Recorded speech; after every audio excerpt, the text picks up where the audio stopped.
కొన్ని ప్రాజెక్ట్స్కి ఒక ఫౌండేషన్ స్టోనో లేదు అని అంటే భూమి పూజ చేస్తే సక్సెస్ఫుల్గా లాంచ్ అయినట్టు కాదు. ఆ ప్రాజెక్ట్స్ ప్రజల ఎమోషన్స్తో కనెక్ట్ అయ్యి పొలిటికల్గా చాలా సెన్సిటివ్గా ఉండే కొన్ని ప్రాజెక్ట్స్ ఉన్నాయి. 2 దశాబ్దాల నాటి నుంచి రాయలసీమ ప్రజలకి ఎస్పెషలీ కడప ప్రాంతంలో స్టార్ట్ చేయాల్సిన project Kadapa steel plant. Almost 20 years journey. 3 ముఖ్య parties, different governments, different investment మోడల్స్లో నలిగిన ఐడియా ఇది.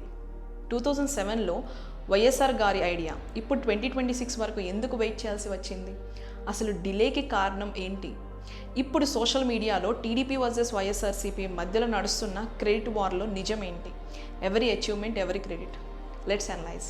Hi, this is Navatha. Welcome to Andhra decoder. ఈ స్టోరీ స్టార్ట్ అయ్యేది 2007-8 పీరియడ్లో. అప్పటి చీఫ్ మినిస్టర్ వైఎస్ఆర్ గారు.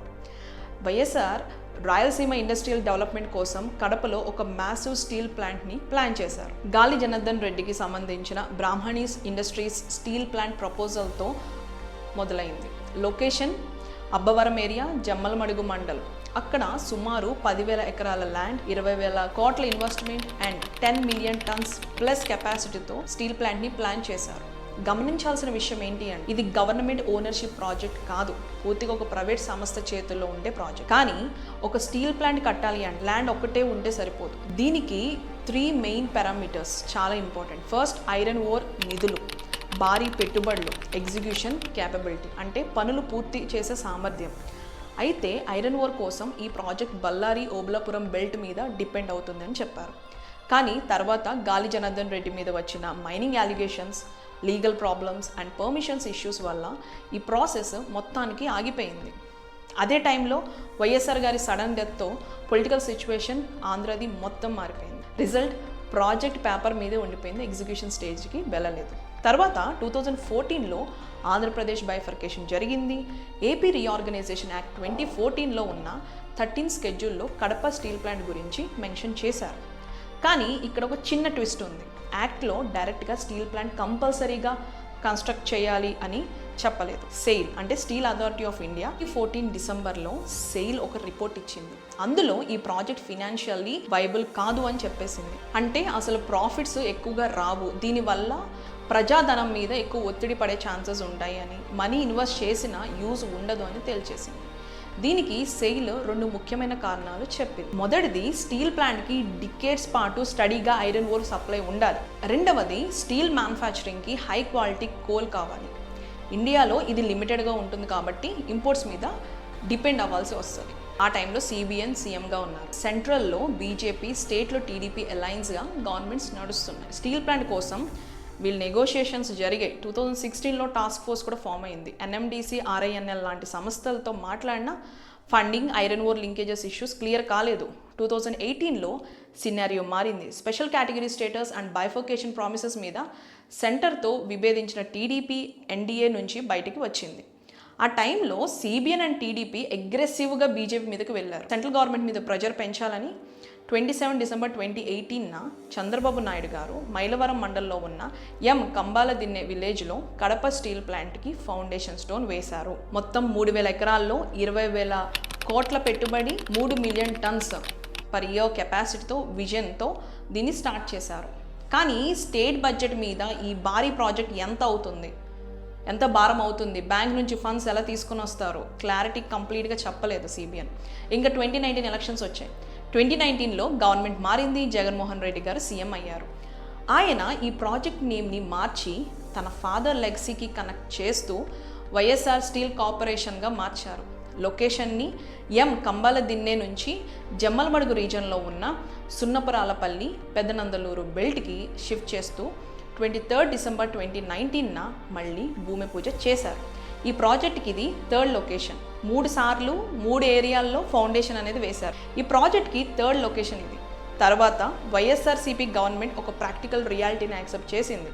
స్టేట్ క్యాపిటల్ మాత్రమే పెట్టి స్టీల్ ప్లాంట్ని సొంతంగా రన్ చేయడం అనుకున్నంత ఈజీ కాదని, టెక్నాలజీ, మార్కెట్ రిస్క్లు చాలా ఎక్కువ అని యాక్సెప్ట్ చేస్తూ మళ్ళీ ప్రైవేట్ పార్ట్నర్ రూట్కి వెళ్ళాలని డెసిషన్ తీసుకున్నారు. అలా జేఎస్డబ్ల్యూ స్టీల్ అనే మెగా ప్లేయర్ పార్ట్నర్గా ముందుకు వచ్చింది.